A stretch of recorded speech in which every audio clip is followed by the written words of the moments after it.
ये कहानी करीब 1000 साल पहले पुरानी कहानी है।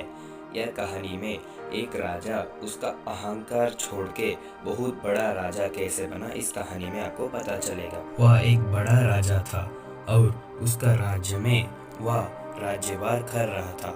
उसी राज्य में एक ऋषि रहता था। ऋषि उसका काम करके घर लौट आया और वह घर लौट के आने के बाद वह यह सोच के घर आ रहा था कि उसे महादेव का दर्शन अभी तक नहीं हुआ। वह मन ही मन में बोल रहा था कि अरे, आज का दिन तो बहुत अच्छा रहा। महादेव का दर्शन के बिना आज का दिन पूरा नहीं होगा। चलो, अभी मैं महादेव का दर्शन करने जाता हूँ। यह बोल के वह जंगल की ओर महादेव का दर्शन करने निकल पड़ा और जंगल पे आते ही महादेव का दर्शन के लिए आ पहुंचा। हे प्रभु, तेरे दर्शन के बिना मुझे दिन शुरू ही नहीं होती। अभी मैं तेरा दर्शन के लिए आ चुका हूँ। मुझे आशीर्वाद दे दो। ऋषि महादेव का मंदिर से घर जाने के समय उसे बिजलियां चमकने लगे और महादेव उसके सामने प्रकट हो गए। प्रभु, मेरा जन्म धन्य हो गया तुझको देख के। हे भक्त, तूने मुझे सुबह बुलाया था ना, इसीलिए मैं आ गया। तुझे एक बात बतानी है। वो क्या है कि मेरा ही आशीर्वाद का एक गाय आपके घर आने वाला है। वो उसको ठीक से देख लीजिए। ऐसा बोल के महादेव उधर से गायब हो गए। जब ऋषि रास्ते पे जा रहा था तभी उसे एक गाय दिखता है। वह सोचता है कि यही तो महादेव बोला हुआ गाय था। मेरा जन्म तो धन्य हो गया, ऊपर से महादेव का दर्शन और महादेव से मिला यह गाय। मेरा जन्म धन्य हुआ। इस बात उस राज्य का राजा को पता चलता। महाराज, महाराज, आपको यह बात पता है क्या? अभी इस बात पे पूरी गांव में चर्चा हो रही है।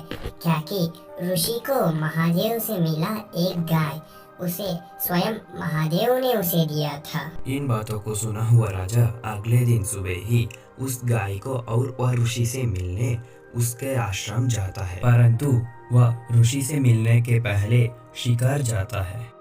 जब वह जंगल की तरफ आ रहा था तभी उसे एक घर दिखता है।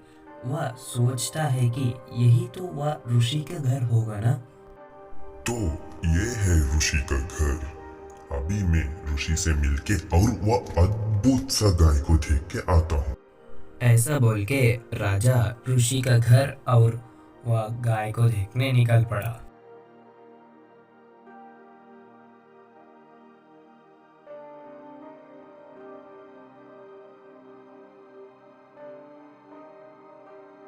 जब वह ऋषि के घर पे आ पहुंचा तभी उसे ईश्वर से मिला हुआ गाय जल्दी से आके उसके सामने खड़ गया और वह ना चारा चरने लगा। राजा और सैनिक देख के खुश हो गए। तभी राजा ने पूछा, क्या यही वो गाय है? हाँ प्रभु, इसी गाय के बारे में पूरे राज्य में चर्चा चल रहा है। अरे, गाय किधर गया रे? राजा पूरी तरह से चौंक जाता है और इधर उधर देख के गाय को ढूंढने लगता है। वह गाय ऋषि के पास रहने का देख के राजा ऋषि के पास चल के जाता है। प्रणाम देव ऋषि, क्या ये गाय आपका है? मुझे बताओ। ऋषि काम की वजह से राजा को नहीं देख पाया। क्षमा करो महाराज, मुझे थोड़ा काम रहने के कारण मैं आपका बात नहीं सुन पाया। क्या मुझे आप और एक बार बता सकते हैं? ऋषिवर्य, मैं आपसे पूछ रहा था कि क्या ये गाय आपका है? हाँ महाराज, मेरा ही है। मैंने सुना था कि इसे आपको प्रभु ईश्वर जी ने दिया था। क्या तुम इस गाय को मेरे को देना चाहते हो? मैं गाय के बदले तुम्हें बहुत सा संपत्ति दूंगा। ऐसा बोल के राजा रात पे महल आते हैं। राजा को नींद नहीं आ रहा था क्योंकि वह उस गाय को हर हालत में अपना महल लेके आना चाहते हैं।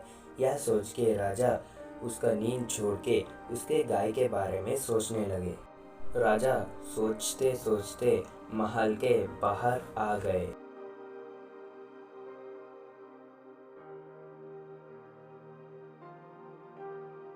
राजा बाहर आके उसका एक सैनिक को बुलाने लगे। कौन है वहाँ? सैनिक राजा के सामने आ रहा था। क्या हुआ महाराज? मैं आ गया। आप क्या बोलना चाहते बोलो। सुनो मेरी बात, हम ऋषि को सुबह हमारा नया महल पे लेके जाने वाले हैं, इसीलिए तुम सुबह का पूरा तैयारी करके रखो। जी महाराज, मैं सुबह सभी तैयारी कर दूंगा। और अगले दिन सुबह ही महाराज ऋषि को लेके उसका नया बना हुआ महल पे आ गए। अरे ऋषिवर्या, आप क्यों उधर खड़े हैं? आपको महल दिखाने लेके आया हूँ, चलो आप सामने आओ। राजा का बात सुन के ऋषि सामने आते हैं और राजा ऋषि से कहने लगते हैं कि राजा, मुझको क्यों इधर लेके आए हो? ऋषि, उधर देख रहे हो ना महल, वो आपको तोहफे में मिलेगा, बल्कि आपको मुझे आपका गाय देना पड़ेगा। क्षमा करो महाराज, मुझे वह स्वयं ईश्वर ने दिया था, मैं आपको नहीं दे सकता। यह बात बोल के ऋषि आश्रम चले जाते हैं और वह महाराज भी आश्रम के सामने आ खड़ते हैं। अरे ऋषि, क्यों तुम उधर से आ गए? मैंने तुम्हें महल और कुछ और भी देना चाहता हूँ, वह क्या है ना? राजा बस करो, मुझे और कुछ भी नहीं चाहिए, अभी तुम इधर से चले जाओ। तभी राजा अपना दिमाग लगा के सोचता है और ऋषि को कुछ देने की बात बोलता है। ऋषि, आपको मैं 10,000 गाय और मेरा पूरा साम्राज्य दे दूंगा, मुझको आपका गाय मिलेगा क्या? राजा, मैं आपसे हाथ जोड़ता हूँ, मुझे आपका कुछ भी नहीं चाहिए। यह बात सुन के राजा को बहुत गुस्सा आता है, क्योंकि राजा बहुत घमंडी था और वह अगले दिन ही उस सैनिक को लेके आता है। सैनिक आते समय तलवार हाथ में पकड़ के आता है। तुम्हें मैंने बहुत कुछ देने का सोचा, फिर भी तुम उस गाय को नहीं दे रहे। तुम ठीक से अभी मुझे दे दो, वरना मेरा गुस्सा सहना पड़ेगा तुम्हें। तभी तक भी उस राजा का अहंकार नहीं उतरा था। महाराज, तुम मुझको मार दो, तब भी मैं आपको गाय तो नहीं दूंगा, क्योंकि गाय मुझको ईश्वर ने दिया था और वह मुझे एक अद्भुत वर है। राजा का अहंकार इधर उतर गया, क्योंकि वही एक समझ रहा था मैं कुछ भी पा सकता हूँ। तभी तक वह ऋषि को नहीं मिला। ऋषि एक गाय देने से मना कर दिया था। उस राजा ने सभी उसका राज्य और सभी कुछ छोड़ के निकल गए। एक ऋषि का घटना से एक राजा पूरी तरह से बदल गया। कुछ साल के बाद वही राजा उसी राज्य को बाद में लौट आया और वह आने के शाम पूरी तरह से बदल गया था। यह एक सच्ची कहानी है, करीब 1000 साल पहले चली हुई कहानी।